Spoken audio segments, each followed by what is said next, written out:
Revitalize your brand and accelerate your impact with Eddie and Erica at Elevate One Consulting. Experts in organizational development, digital marketing, and much more. From leadership coaching to creating unforgettable digital experiences, we've got you covered. Visit elevateoneconsulting.com today. Elevate One Consulting. Innovate, grow, elevate. Welcome back to the Unbroken Place, where it begins and ends with empathy. I'm your host, Eddie Paul Thomas, and this week we are diving into a really difficult topic. The topic for this week is the impact of historical trauma on family dynamics. So while it's a wildly appropriate conversation to have amongst adults, if you're joining us today and you happen to have the kids in the car or you're playing it over the speakers at your desk, you may want to be cognizant of those around you. So just be mindful as we go into some of the topics discussed today. Our guest is remarkable. Her name is Dr. Jackie Montgomery. She's operating out of Orlando, Florida, and what she does is run an organization called Healing Horizons. And within her organization, they work with individuals and families through some of that really traumatic pain, understanding how things get really transitioned from one generation to the next. And she helps people figure out ways to break those generational curses, things that were handed down. Understanding your history and understanding where you come from, some of the things that don't come from you are wildly important. Things like understanding, the beating of children to discipline them for something that they've done, that's handed down from slavery. Those things aren't inherent. Those aren't natural things. They're handed down as traumas from one generation to the next. And really digging into understanding ourselves and getting with counselors like Dr. Montgomery are so important. So I hope you take a lot from this conversation. Pull up a chair, take a seat, wherever you are, just kind of relax and enjoy the conversation. Thank you so much for joining us on The Unbroken Place. Dr. Jackie Montgomery, I know your work and I've been following you for a little while now, and I'm so excited to have you on the show. So thank you so much for being with us. Thank you for the invitation. Absolutely. You have a distinguished history and a lot of experience with trauma healing. In particular, you're a trauma training facilitator, and you do so, a majority of it, out of your organization, Healing Horizons. Could you tell us a little bit about the organization? Yes, Healing Horizons was developed to help the community. I really wanted to get out into the community an understanding of trauma because there's such a misconception of trauma, just the term Mhm. alone. And so I really wanted to get people to be able to have a safe space to talk about it. Gotcha. And it's so important now that I think we're in an age where people want to know more about mental health. It's much more talked about publicly, um, and what you're doing is so important. I'm curious. Can you explain the historical trauma and perhaps how it affects families across generations? Absolutely. But first, let me define and give that definition Hmm. of trauma because I think there's a misconception of what trauma really is. And Sure. it does involve violence, by the way, but trauma happens when something really, really tough happens and our bodies react in a way that goes beyond how we usually handle things. That's Hmm. trauma. Gotcha. So I Gotcha. wanted to say that, first of all. Um, so And I, so yeah, go ahead. I'm sorry. I was curious when you say violence, is this strictly physical violence? Is it mental, emotional violence, or what would you say about that? It's as I say, it's anything that happens Hmm. to us. Trauma is our whole body response to what overwhelms our normal coping. How's that? Gotcha. That's Okay, better. perfect. Okay. Perfect. So, it's a collective experience of traumatic events with emotional and psychological heart and soul wounds, which create a lasting impact on individuals and families and Mm, communities. So, getting into this historical trauma, then you have a better understanding of why it's called historical trauma, because it affects families, it affects the mental and emotional and psychological, also physical well-being across generations. mm, So this whole historical trauma and how it affects families across generation is because of the manifestation of various ways, including intergenerational trauma. That's a mhm, transmission of trauma throughout generations. There's cultural trouble as well, and social and economic disparities that come along with this historical trauma. It's a perpetuating cycle by the way of poverty, of abuse, and marginalization and discrimination have to be there. Have to go there. It's a heavy influence on the way families are interacting with each other, and how they cope with that trauma that's been passed down to them, mhm, and the resilience that they've gained from it, and shaping the patterns of their behavior, the communication, and also the relationships of the family dynamics. mm. Yeah. Uh, on this particular show, The Unbroken Place, we focus on empathy. And I'm curious about your understanding of how, what role empathy it plays in historical trauma. Well, I think it plays an important role because first of all, empathy is different from sympathy. So I hope we've already gone through that explanation in your series. Um, Hmm. Most people do confuse sympathy and empathy, and that's why I think empathy plays such a stronger role in this historical trauma, because it involves not just acknowledging the emotions, but actually just jumping in. So you have to really just jump in that barrel with historical trauma, someone that's experiencing that. And so being able to jump in is going to cause some trauma to yourself, which is called secondary trauma. We'll talk about that a little bit later. But Hmm. rather than minimizing the emotions, and um, empathy plays a strong role in that, for acknowledging the fact that there is actual pain, there is actual suffering, and then of Hmm. course there's actual resilience when people face adversity. Yeah. Yeah. So, in your experience, what are some of the common challenges that families face when trying to heal from historical trauma? Hmm. In my capacity, I've observed historical trauma when it's manifested in the family dynamics, and it becomes a struggle because there's Mm, unresolved trauma in the area of identity. There's identity struggles, there's power struggles, all of those things that shape the way family members interact and how they communicate and relate to one another. So, um, observing that, I've seen a lot of that happen throughout families. And what that does is it creates barriers where there's no effective communication at all. mm, And so, yeah. without communication in a relationship, you really don't have anything. So, yeah. So, how unpack that a little bit for me Okay. about communication, how Well, that makes it a little more difficult. it does, because it enhances how we don't understand each other, how we don't relate to one another. So if you don't have communications, and also it's one of the strongest points for a relationship. I also teach that in marital counseling, is you have to be able to communicate, to have a strong bond, and to maintain a healthy relationship.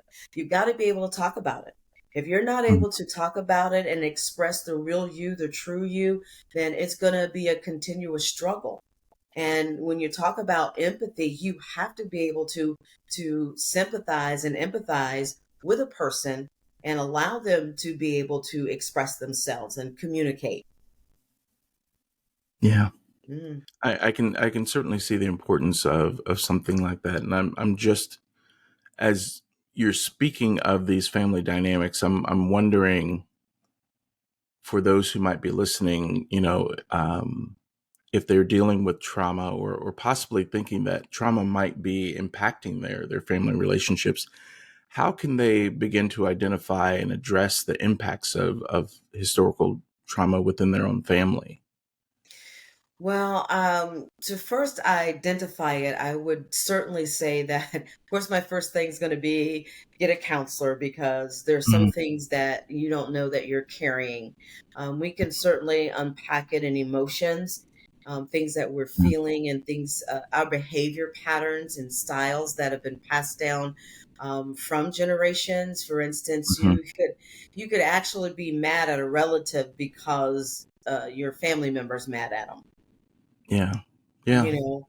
So being able to know how that impacts you is really paying attention to behavior. And I think the key to me is your identity. You've got to know where your identity lies. Mm. Is it because of my mother? Am I trying to be like my mother? Am I trying to be like my father? So you've got to know your own identity in Hmm. order to identify trauma, because your trauma is based upon past experiences. Gotcha. Gotcha. I think, see, that's a very, and we could have a whole show on identity. I think it's it's it's such a deep and rich topic of identity. I think in the world that we live in right now, it's a very complicated conversation about identity. You know, we have the environment that we live in, everything that's around us, whether we are talking about mom, dad, our teachers, mentors, things of that sort. But then there's also the inundation of things that we get from TV and movies and radio and music that try to tell us that if you don't wear these clothes, your identity stinks. If you don't have this hairstyle, and me talking about hair as a bald man is kind of funny, but but just the various things. I think, me working in marketing and various other projects for clients, one of the things that I know that's a fact, that we as human beings receive more than 6,000 bits of branding every single day, whether it be, looking at logos or slogans, or if I say ba da ba ba ba, you already know what that is. I don't have to tell you what company that is. We receive more than 6,000 of those things per day, all of them hitting on identity. You should eat here, you should go there. And I'm curious, and see, we're diving a little deeper into identity. What are some healthy ways to look at one's identity? Um, I would certainly have to say, well, we're talking about sympathy as well. You have to have Hmm. sensitivity about yourself, Hmm. oneself, what you identify with. And I say look for signs of, emotional stress, or consider some historical events in your family, Hmm. even to help identify who you really are and what you've become. Because a lot of things that are cultural tend to identify us, and we try to break that identification by falling into mainstream media and things of that sort. But it's incredible. It's challenging. Yeah. I can say it's challenging because you're going to have triggers, you're going to have things that you're not aware of that's going on from your past experiences or your upbringing. Hmm. And your cultural environment certainly plays a part in that as well. So I think identifying your history Yeah. is very important. Yeah. And Yeah. that's why we're on this particular topic, because when you identify with your history, then you're able to say who I am and who I am not. Hmm. And, it's just like you were talking about the hair thing. This is the first time I've ever worn braids in my life. I've been in corporate America. And Yeah. so that stigma of who I am was identified with who people would accept that I Yeah. am. And that's a huge difference. You lose your identity in that. You've really Hmm. got to find what you want to be, what you want to represent, who you really are, and know who you really are, which I think is very key, is knowing who you really are. Having Yeah. that confidence to stand out and to be bold and to say truth is Yeah. very, very important. And it takes a strong person to do that. And you really have to know who you are and define who you are and not let other people define who you are. Yeah. That's so important. Yeah. I think the other part in maintaining that healthy perception of yourself, that identity of yourself, is understanding that you at 15 is going to be very different than you at 25, and you at 25 is going to be very different than you at 35, and so on and so forth. Mhm. Um, I know you mentioned hair, and I joke about it all the time, but realistically, imagine you're 19 and you're going to college, and everybody around you, everybody's got their hair done up and everything, and you've got yours. I used to have the fade and a little high top, and all the markings had Jordan, all the all that stuff in the side of my head. And all of a sudden, one day, I decided to shave it low, and I noticed it wasn't coming back at 19. So when some of your identity is bound up in what you wear and what hair you have and all of those things, I was grateful, specifically in African American culture. Bald heads are nothing. That's what we do for a majority of men. I mean, there's some who are lucky who keep their hair, but to go bald wasn't that big a deal.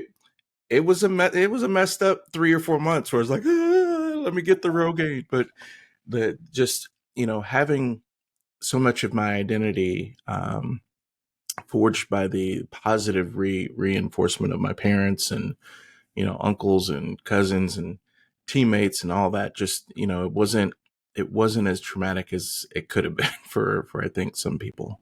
Yeah, and that's why, it's important to know your history, first of Hmm. all, so Yeah. that you can have that real identity. And because I have a mixed culture, it's really, really good for me to know my identity, because I can Yeah. actually just find myself, my inner self, in not in what I wear, not in how I wear my hair, not in how I speak. I think that's another stigma Oh, as well. So when you when you talk about identity, we just really have to get comfortable with, here's the thing, loving yourself right where yeah. you are, because Yeah. you're going to change, like you said. Each is it every 25 years our body changes, by the way. Oh, yeah. And so everything about us is going to change, and we just have to get used to change and growth. Growth is very key. If you want to be healthy, then you understand one thing: I've got to grow. And that's a continual process of my everyday life, is growing. Yeah. Yeah. There's growing pains with that as well. When you grow, there's pain. So if you understand growth, then you can understand what's healthy in your life. Yeah. Yeah.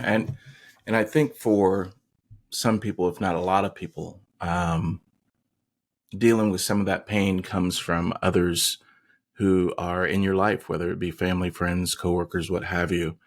And I would love to know your thoughts on what role forgiveness plays in healing from historical trauma, both within oneself and within those family relationships. Oh my God. Understanding what forgiveness is and what forgiveness is not is Hmm. very key.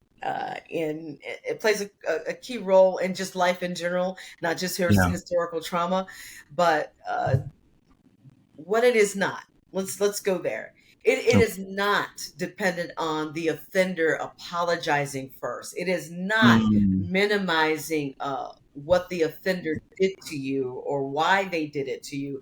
It is not letting the offender hurt you and someone else, an innocent person again. That's what it is not. And so I think for people, we have to understand that because of the principles that people have in their beliefs. And hmm. so we've got to understand what forgiveness is and what forgiveness is not. Forgiveness is a decision to release a right to pay back the offender. How Right. simple is that? Right.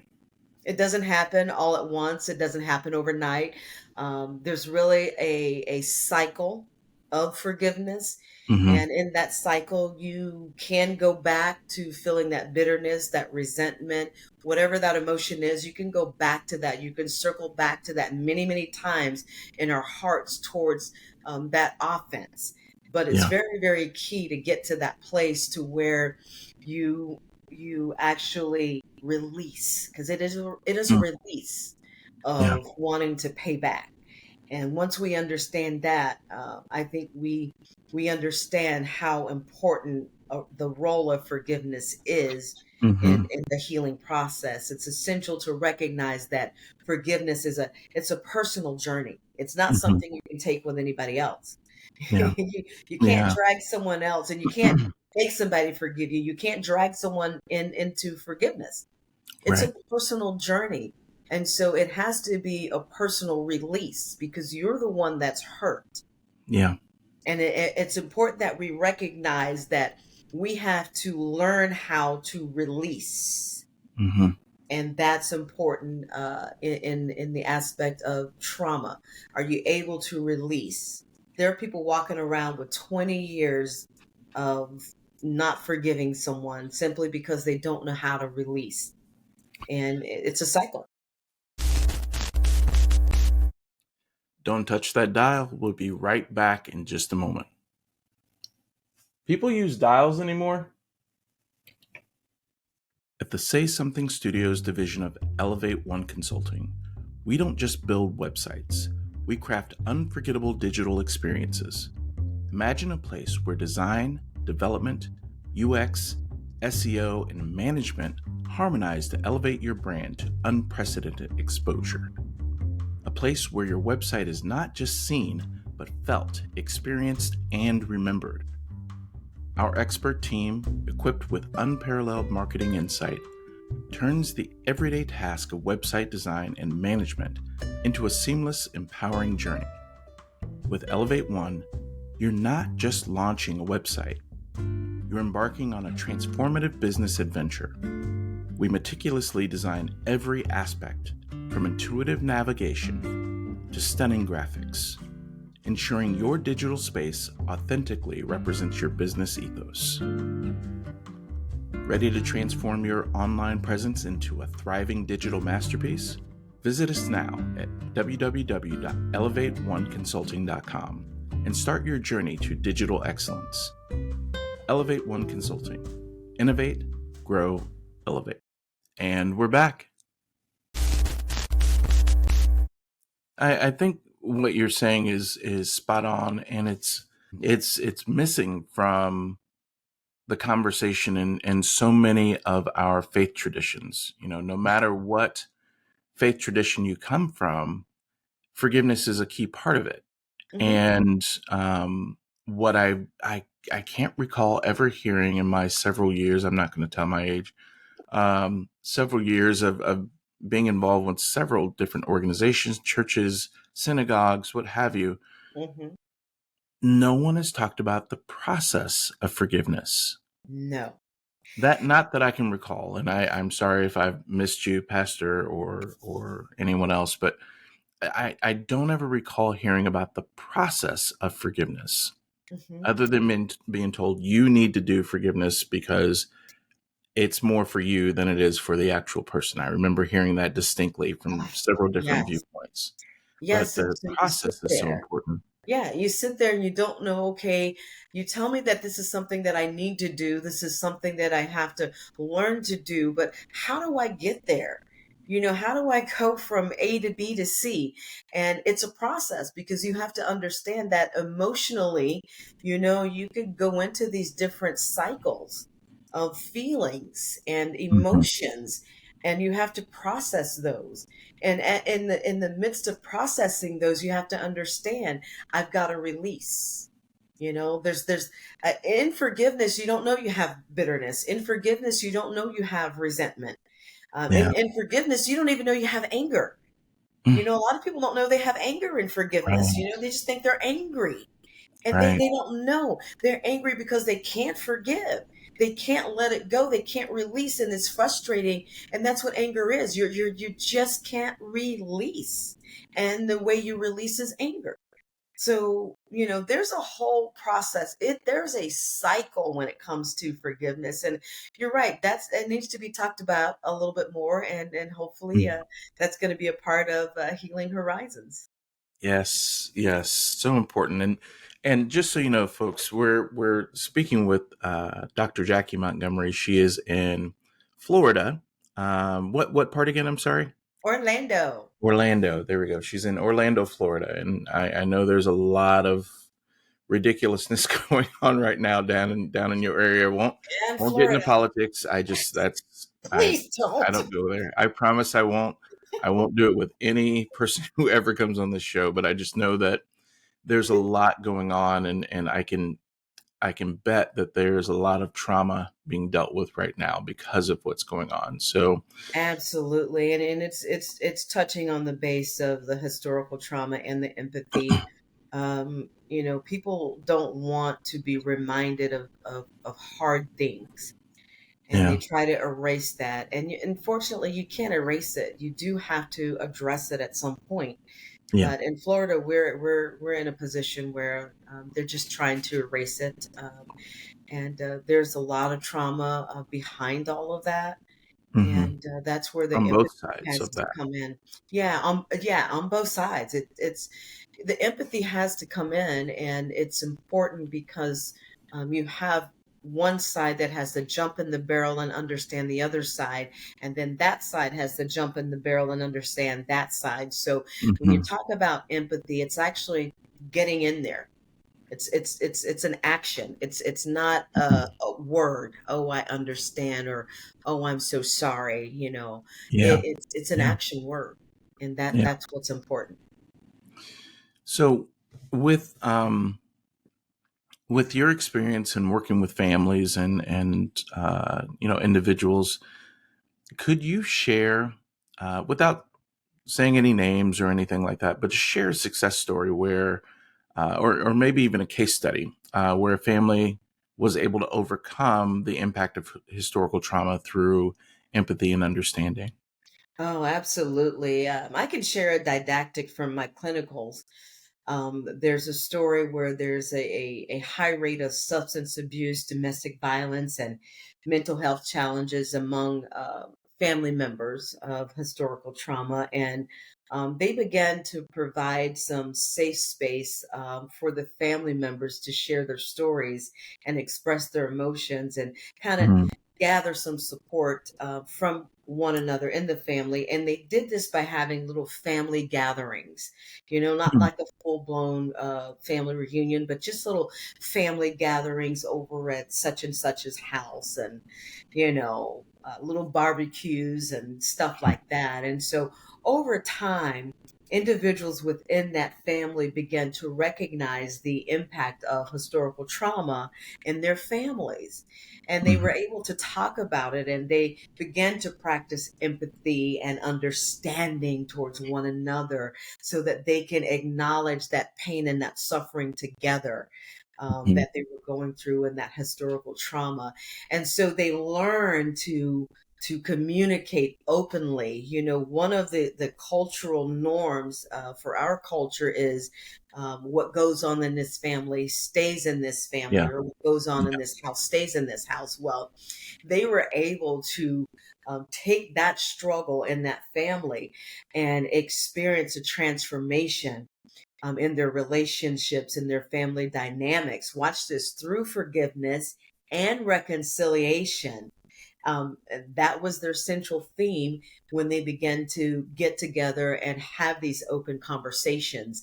That immediately, we're just gonna say, "I forgive you. I forgive Mhm. whoever," and then we're going to open up the safe space to really talk about the things that happened or really didn't happen, because a lot of things were passed Mhm. down Mhm. emotionally. So, and personally, I've had my own with historical trauma.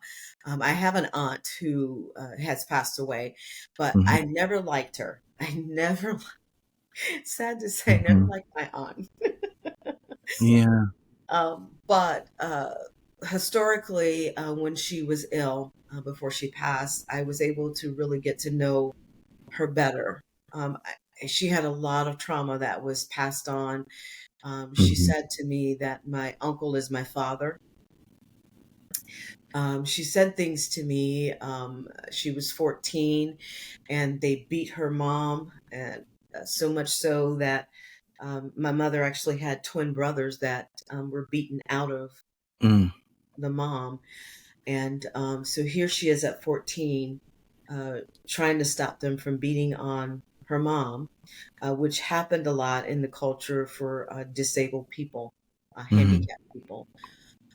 So that trauma was passed down, and so I had this dislike for my aunt, not understanding her trauma and why she was Yeah. promiscuous, why she was mean, why she was just that person that you did not want to be around in the family. She was just terrible. But it was from the trauma that she endured Mhm. at the age of 14. Seeing your mom being beaten so bad that, the brothers are birthed out of that death. They're not born, they're stillborn babies, and those are your brothers. So now you've got to deal with the trauma of your dead brothers, and then your abused mom. And so she had a lot going on in her life, and that Mhm. was passed down. And so I began to get with my family to help everybody understand the historical trauma that was passed down from my mom, my aunt, and all of that. So it's a talking point. You Yeah. have to have open communication in order to be able to heal and to overcome and to have that victory in the Mhm. story. And so I did get an opportunity to love on her and to be Oh, with her and that's to take beautiful. care of her Yeah. and to accept her right where she was. She was still that mean aunt that I didn't like, but I enjoyed every moment of it. And so Good.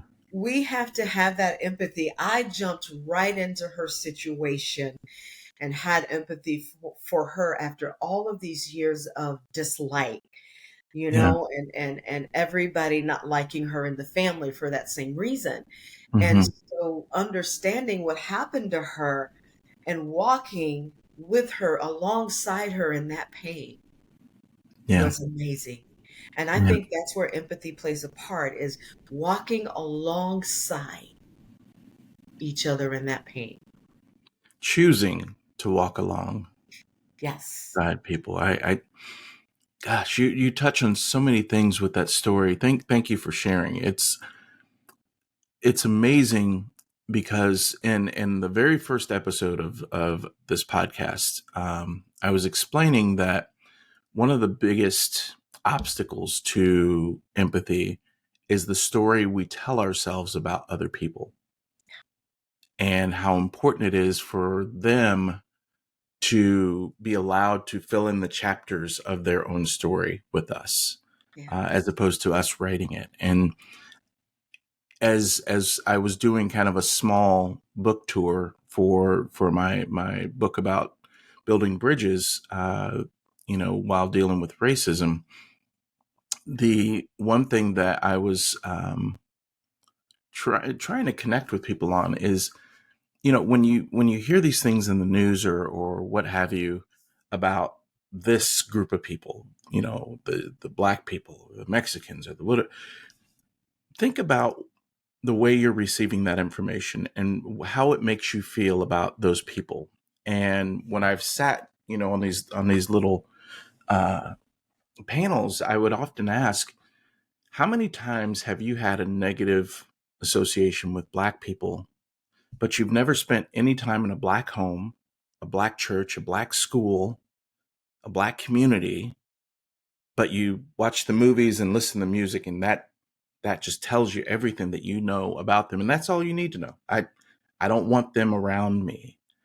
But it's those kind of things where if you take a moment and allow people to fill out those chapters of the book of who they are with you, it changes everything. It builds a bridge that oftentimes we pretend like we don't have enough time for to build. And I think that's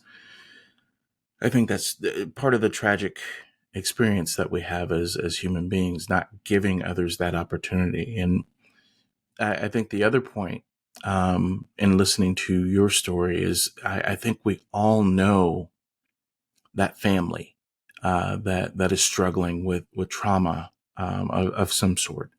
And in your experience, I wonder what ways can communities or institutions support families affected by historical trauma? Um, I would certainly, first of all, getting rid of the stigma of mental health, Mm, yeah, because trauma is mental health. yeah. And we have a lot of it. You just talking about racism and all of that. I have to admit, I took there's an implicit and explicit bias test that you can take, Hmm. and I took that, and I was so blown away that I was prejudiced against my own people. Mm, I had a bias against my own people, through what society has taught us to fear and to doubt. So you've got to get some type of counseling somewhere. Counseling is a very good thing, by the way. I went into the field because I saw the need. I saw it for myself, I saw it for my family, and I truly believe that counseling is a very good thing that we all need, and to take a holistic approach to healing and addressing the physical, emotional, psychological, relational, and even the spiritual dimensions of trauma, in order to recover. So I strive to offer compassionate and culturally diverse resilience and restoration to the body, the mind, and the mhm. spirit. And so I used evidence-based trauma healing practices and principles Great. that are pretty rooted, with a good foundation. And Mhm. I use that to help people heal. And you've got to feel comfortable. You've got to have hope. And I Yeah. think that's very key as we because of the environment that we walk in each and every day. It's hopeless. It's hopeless on that job you don't like. It's hopeless when you watch uh, television. Everything Mm, is in a hopeless state, and so you walk around feeling hopeless without even recognizing that that's what you're feeling. So yeah. you're if you've got trauma, then it's very hard for you to identify about Hmm. trauma. And there's some methods and art and music and things like that that you need to be able to integrate into your life cycle, Mm, to identify those things. yeah. And so, trauma healing is quite different from trauma informed, by the way. I know that a lot of Yeah. people don't know that there's a difference, but it's very distinct, between the two. Trauma healing is more than an awareness, whereas to trauma informed is basically an awareness. It's not necessarily addressing the soul wounds. It Gotcha. it more than likely addresses how the brain function, how the brain responds, the cognitive side and the cognitive processes Hmm. whereas to trauma healing does focus more on the soul, which is why it's so hard for a lot of people to recover because they don't know that they have a heart wound. Mm. A Yeah. heart wound is just so painful. Hmm. We Yeah. have them more often than we think. Hmm. And so by leaving those unaddressed, then we're certainly facing a uphill battle. Yeah. Mhm. Yeah. I value what you say so much, and I know the importance of mental health and maintaining oneself through counseling and working with families and communities throughout my career. I think that one of the things that I've heard in so many families is the lack of access to not just mental health practitioners, but quality mental health practitioners like yourself. And I think that it's important. I wanted to take a moment and let you share with our audience one of the things that you do that I found so inspirational when working with you was learning that you offer scholarships. There's a scholarship program that you offer because you acknowledge the fact that some people, quite frankly, just can't afford the quality care that you offer. So, would you mind taking a moment just to kind of unpack what that scholarship program is and how someone might become a champion for that program? Absolutely. I have sponsors, and so I anybody listening to this, if you'd like to sponsor, you can also go on my website and just be a sponsor. Just sponsor someone. We're always looking at charitable organizations, and this is one.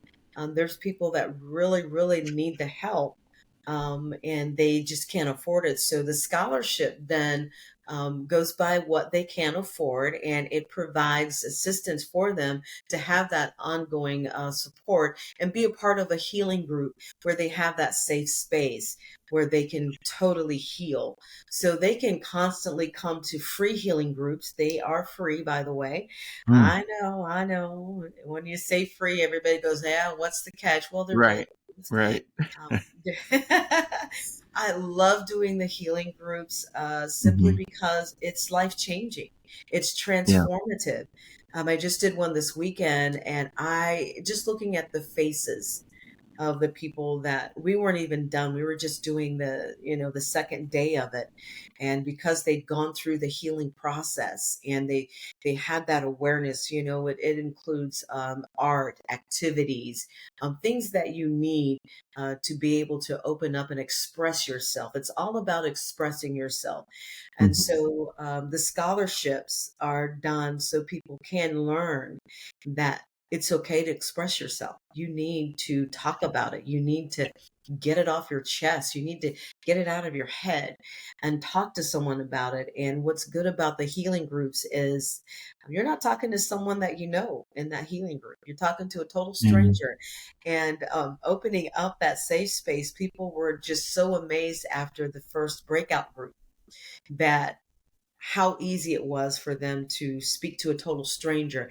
And it's because the program is so perfectly designed and effective that allows you to be able to talk to someone about some deep, dark things that are going on in your life that yeah. you would never share with anybody else. So that's why I offer the scholarships because I know how hard it is. Not only can they not afford it, but they don't understand, and so people will spend money on counselors and therapists and really don't get the help that they really and truly need. Right, If you right. go to a therapist, you certainly have to be able to trust them to open up and to communicate. And so Hmm. that's why I offer the scholarships because I want them, even if they don't stay with me, they can go somewhere else and be able to trust and to open up and to heal. Right, right. I wanted to I guess run to a couple things. Number one would be resources and readings. Like, what kind of resources or readings would you recommend for our listeners who want to learn more about the impact of historical trauma on family dynamics? Love it, love it. One of my favorite books, and I think it's a very popular book, is "The Body Keeps the Score." Mm. But first of all, you got to get my books. What are some of those titles? I know that they're available on Amazon for sure. They are. They're all the titles are in the mirror because you really need to look deep down within yourself Hmm. and to really find yourself and identify who you are. They're on Amazon. They're also on healinghorizons101.com, which is my website.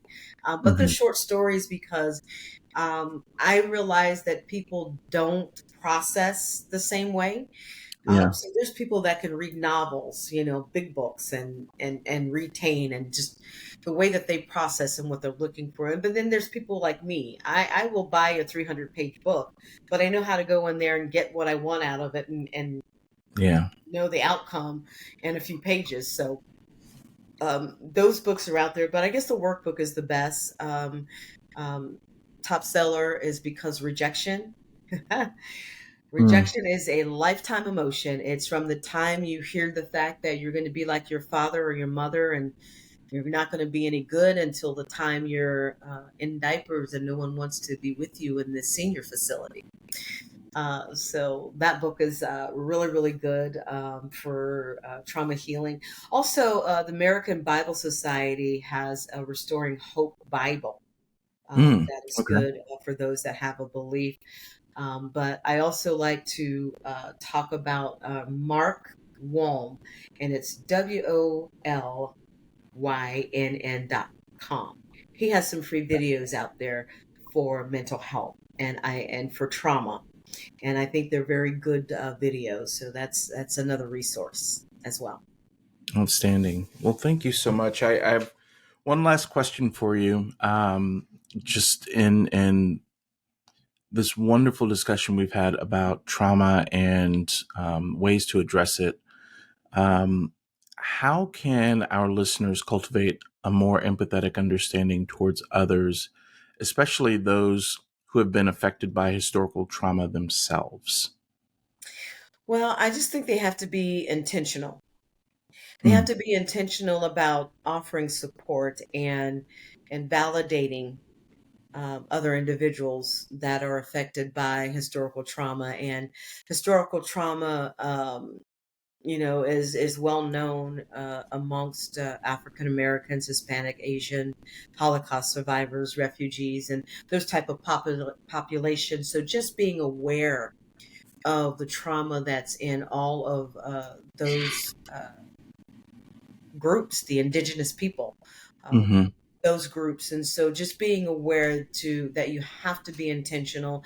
And I like to also encourage people to understand secondary trauma because when you're Mm. listening to someone else's story, you're being exposed to trauma and it could actually be transferred to you, which is another part of historical trauma that we didn't talk about, transference. But so being intentional about self care and knowing what you're getting into when you're trying to help someone with historical trauma is important because it will affect you at some point in those conversations. Yeah. Yeah. Yeah. I think that's such a valid point. We could go another half hour just on this one I alone. know. There's a psychologist that I follow, a psychologist or psychiatrist, I'm not sure which one, but Dr. Joy DeGruy. She wrote a book and has been giving lectures everywhere. She's a wonderful person, but she was explaining to the audience in one of her lectures that, you know, when we talk about 9/11 and where we were, and, there are people who were actually in New York, saw the building fall, had all the dust and all the things that they experienced firsthand that caused so much trauma that people are still trying to deal with. But she said something very important that I never really considered. And she said that there are people who watch that on TV thousands of miles away who are still in therapy right now because of the trauma that they experienced watching that. Like they have problems going into buildings and, Yeah. they have to work through those things. So it's so important to understand how important therapy is, to acknowledge when you're experiencing trauma, and to seek out counselors like yourself who can, help people recognize and really equip them to deal with the world around them. Yeah, So, the first thing is you're not crazy. That is so key. You're not crazy, and exactly what she's writing about is secondary trauma. You're exposed to someone else's trauma, and when yeah, you're exposed to that trauma, then you take that on and you take that inside, and it becomes a soul wound. And those soul wounds are very, very hard and difficult to heal from. But it yeah, is very possible to heal from all of those soul wounds. yeah, And you're yeah, triggered by stuff like that, by the way. So people that are watching that are triggered by something that has happened to them in the past as well. And yeah. they're not aware that that watching that triggered them. So there's a lot that goes on when you're talking about trauma, and it's a part of everyday life. Thank you so much for your time. Thank you for stopping through and sharing some of your expertise and experiences. And hopefully, people walk away from this conversation with a little more understanding of trauma and how big a role empathy plays in dealing with that trauma. So, thank you so much for your time, and we'll probably have to do this again. I'll probably bug you again and get you on here. No problem. I love it. Thank you so much for the invite. Absolutely. Thanks. The Unbroken Place podcast is presented by Elevate One Consulting. The show was produced by Say Something Studios. Learn more about both of these in the show notes. The show's music is performed by Little Glass Men and Captive Portal. We want to thank you for being a part of the Unbroken Place community. Look for an ongoing conversation on Instagram and Facebook at the handle @UnbrokenPlace. You can also find some helpful resources at eddiepaulthomas.com. Make sure to sign up for our newsletter called OK on Second Thought on LinkedIn. Until next time, one love. In a world where thriving teams, engaged managers, and ethical leaders are the backbone of successful business, how do entrepreneurs set the stage for human flourishing while scaling up? The answer is ongoing effort, leadership, and intentional communication. At Elevate One Consulting, Dr. Erica Garcia Thomas and Eddie Paul Thomas are helping to turn the tide. With a blend of evidence-based practices, interactive teaching, and dynamic public speaking, they're not just consultants, but revolutionaries in improving company health, growth results, and employee engagement. Specializing in revitalizing brands, coaching leaders, and accelerating projects, Elevate One Consulting offers a comprehensive suite of business services designed to enhance team leadership and customer experience. Whether advising executives, guiding digital marketing strategies, or transforming organizational culture, they're here to elevate your business to the next level. Don't settle for a business that survives. Ensure that it thrives. Visit www.elevateoneconsulting.com. ELEVATE 1consulting.com today and take the first step towards creating an environment where everyone flourishes. Elevate One Consulting. Innovate, grow, elevate.